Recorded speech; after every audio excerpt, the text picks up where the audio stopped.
안녕하십니까. 혼란한 정치 시사의 수를 술술 풀어보는 선거권 혼술 8월 10일 목요일 오후에 인사드립니다. 이재명 민주당 대표도 본인이 구속될 날 철창 신세를 질 날이 다가오고 있다는 것을 직감을 하는 것 같습니다. 최근에 이 취하는 행동 같은 것을 보면은 구속은 피할 수 없는 그 길이다 이렇게 보는 것 같고, 그 대신 이 사법적으로는 단죄를 받더라도 정치적으로 살아남기 위한 그런 조치들을 취하는데 중점을 두고 있다. 물론 이 사법 처리도 피하기 위해서 여러 가지 이 사법 방해 행위를 계속 저질렀죠. 자, 그 사법 방해 행위들은 주로 이 김성태, 이하영이 자백을 한 이 대북 송금 관련이었는데, 오늘 검찰이 백현동 관련 구속영장을 청구를 하면서 더 이상 그 사법 처리는 피할 수 없다고 판단을 하고, 그 대신 정치적으로 살아남기 위해서 여러 가지 방안을 모색하는데, 그 중에 아마 선택을 한 것이, 일단 구속이 되면은 당대표직은 유지하기 어렵다, 현실적으로. 그래서 당권을 이양을 하는데, 그 이양을 당권을 본인이 지목한 대리인이 일단 당권을 당대표를 맡도록 하고, 거기서 또 친명 최고위원들로 이 지도부를 구성을 한 뒤에 본인이 사법적 처벌이 어떤 식으로든 좀 일단락 되든지 마무리가 되든지 봉합이 되든지 하고 나면은 다시 당권을 되찾아서 정치를 하고 다음 대권에까지 출마하는, 자, 그런 시나리오를 지금 그리고 있는 것 같습니다. 오늘 일어난 일들을 보면은 충분히 그런 구상이 있다는 것을 느낄 수가 있는데, 김원경 혁신위원장, 말도 많고 탈도 많은 김원경 혁신위원장이 오늘 이재명을 위해서 마지막 봉사를 하고 혁신위를 자진 해체했습니다. 자리에서 물러났죠. 일단 이 검찰이 백현동 관련해서 이재명을 소환을 해서 17일 가기로 했습니다. 이재명은 본인이 직접 밝힌 것도 아니고 대변인을 통해서, 강선우 대변인을 통해서 당당히 소환 조사에 임할 것이다. 당당히 임하는 게 아니고, 임하지 않으면은 구인되는 상태까지 가니까 그렇죠. 출석하겠다는 뜻을 밝혔고, 민심이 윤석열 정부에서 등을 돌릴 때마다, 무능 정권이 위기에 빠질 때마다 검찰이 이재명 죽이기를 하고 있다. 이런 식으로 어쨌든 이야기를 하면서 가겠다는 이야기입니다. 출두를 하겠다는 이야기인데, 자, 소환이 되면은 그 다음에는 영장을 청구를 하겠죠. 검찰이 구속영장을 청구를 하면은 지금은 회기가 시작되기 때문에, 16일부터 회기가 시작되기 때문에 체포동의안을 헌법상 체포동의안 표기를 받아야 됩니다. 그래서 지금 나오는 것이 아예 이 회기를 다수당의 힘으로 중단시키고 체포동의안 없이 바로 영장법원으로 가겠다. 왜냐하면은 체포동의안이 이번에 상정이 되면은 1차 때 대장동 때 그때와 달리 이번엔 체포동의안이 가결될 가능성이 굉장히 큽니다.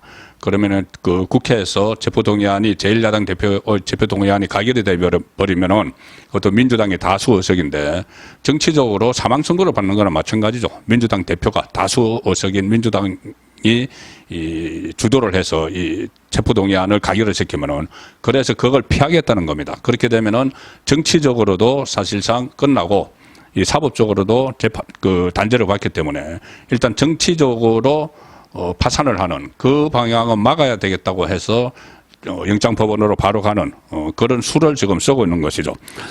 정치적으로 살아남기를 위해서 체포동의안을 안 거치고 바로 가는 건데, 같은 맥락에서 지금 민주당을 본인이 옥중에 가더라도, 감옥에 가더라도 거기서 수렴 청정할 수 있는, 자, 그런 장치를 마련을 하고 있다, 이렇게 보이고, 그 틀을 짜는 일을 지금 끝까지 버티던, 사퇴 안 하고, 숱한 설화를 겪고도 사퇴 안 하고 버티던 김원경 혁신위원장이 맡아서 처리를 오늘 했습니다. 오늘 혁신안이 발표가 됐죠. 조금 전에 발표가 됐는데, 민주당 혁신안을 보면은 완전히 이재명을 위한 룰 변경입니다. 물론 이 혁신안이 또 최고위원회를 거치고 위원총회를 거치고 하지만은 최고위원회의도 지금 친명 최고위원회의죠. 자, 그래서 이것을 막 밀어붙일 텐데, 물론 밀어붙이는 과정에서 당이 쪼개질 가능성도 상당히 큽니다. 이것은 공천권, 그러니까 공천, 얼마 남지 않은 총선 공천과 연결된 자기들 정치 생명이 걸려있기 때문에 이것을 친명 쪽에서 밀어붙이면, 이재명이 밀어붙이면은 비명에서 반발해서 당이 깨질 가능성도 큰데, 그것을 다 위험을 감수하고도 하더라도 이재명은 이걸 간철을 시켜서 본인이 구속이 되더라도 당을 수렴청정하는, 자, 그런 구상을 내놓은 거나 마찬가지입니다. 오늘 이재명이 내놓은 거나 마찬가지입니다. 김은경이 발표를 하고 스스로 혁신이 해체를 사실상 선언을 했지만, 자, 혁신안의 큰 줄거리는 이겁니다. 대의원 제도를 아예 무력화시켰습니다. 대의원을 없앨 수는 없습니다. 왜냐하면 정당법에 대의기구를 둬야 된다고 돼 있어서 대의원을 두긴 두는데 대의원이 할 일을 완전히 없애버렸습니다. 왜 그러냐 하면은 대의원은 국회의원, 뭐 지구당 위원장, 또 지방위원, 지방자치단체장, 이렇게 당직자들 위주로 한 6천 명이 짜여지죠. 민주당 같은 경우에. 그런데 그 대의원들은 오랫동안 각 지역에서 정치를 해온 사람들.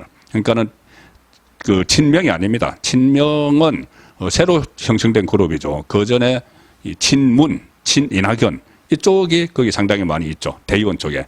그래서 이 대의원을 없애버리고, 사실상 없애버리고 무력화시키고, 그것을 대체하는 기구를, 대체하는 쪽을 어느 쪽으로 뒀냐면 권리당원을 뒀습니다. 이 권리당원은 전국에 뭐 한 150만 있다고 하는데, 이 권리당원은 이재명이 상당히 유리하죠. 소위 말하는 개딸들이 거기 포진을 해서 아주 강경한 목소리를 내는 그 사람들이 권리당원을 막 이끌어가는 그런 구조이기 때문에 대의원을 무력화시키고 그 공간을 이 권리당원이 대신 들어간다는 것은 당 안에 강부모에게 퍼져 있는 친문 세력, 이 친이낙연 세력을 몰아내고 친명 세력이 차지를 한다는 겁니다.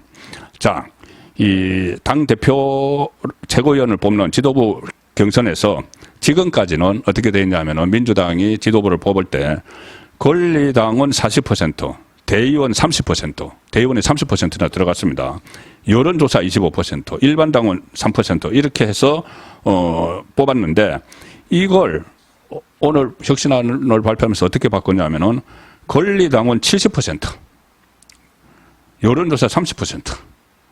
사실상 권리당원이 다음 대표로 결정을 하는 거죠. 최고위원들 다 권리당원, 개딸을 중심으로 한, 이재명의 개딸을 중심으로 한 권리당원들이 이 다음 지도부를 결정을 합니다. 자, 그리고 다음 지도부를 결정을 이 권리당원들을 하게 되는데, 지금 만약에 이재명이 구속이 돼서 이 사퇴를 하게 되죠. 사퇴를 하면은, 지금 당헌 당규상 60일 이내에 이 새로운 당 지도부를 뽑아야 됩니다. 지금 만약에 이재명이 옥중에 가서 당직을 권리가 되면은, 권리가 공백이 생기면 60일 이내에 전당대회를 통해서 뽑아야 됩니다. 자, 그런데 만약에 이재명이 이 자리를 내놓고 안 내놓을 수가 없겠죠. 옥중에 감옥까지 가면은, 내놓으면은 다시 전당대회가 치러지는데 그게 60일 이내에 치러지는 거죠. 그러면 그 전당대회에 이렇게 권리당원이 사실상 뽑도록, 새 지도부로 뽑도록 만들어 놓은 것은 이재명이 대리인을 내세워서 그 대리인을 앉혀서, 당 지도부에 앉혀서 본인은 옥중에서 수렴청정을 하겠다는 이야기입니다. 그리고 개딸들에게 전당대회 할 때, 대표 경선, 지도부 경선할 때 이 사람이 내가 지지하는 사람이다, 이렇게 이야기를 하겠죠. 누구를 내세울지는 모르지만. 그래서 이 수렴청정을 하기 위한 그런 장치를 하나 만들었고, 또 하나는 지금 오늘 혁신위가 내놓은 것 중에 하나 이런 게 있습니다. 이 중진 원로 정치인은 용퇴하라. 중진 원로 정치인은 용퇴하라. 자, 중진 원로 정치인, 그러면은 지금 중진들 중에서는 상당히 이 친문, 오랫동안 정치를 해왔으니까는, 이재명은 그 중앙정치 얼마 안 되니까는 친이낙연 쪽이 많죠. 뭐 지금 당장 생각나는 것도 설훈, 그리고 비명에서 이상민, 쓴소리하는 이원욱, 이런 사람들 출마하지 말라는 이야기입니다. 그 비명 쪽에 쓴소리하는 사람들은. 그리고 이 밖에서 지금 도전을 하려고 하는 천정배, 추미애, 정동영, 박지원, 이런 사람들도 원로니까는 여기 출마하지 마라, 이 메시지를 지금 던진 겁니다.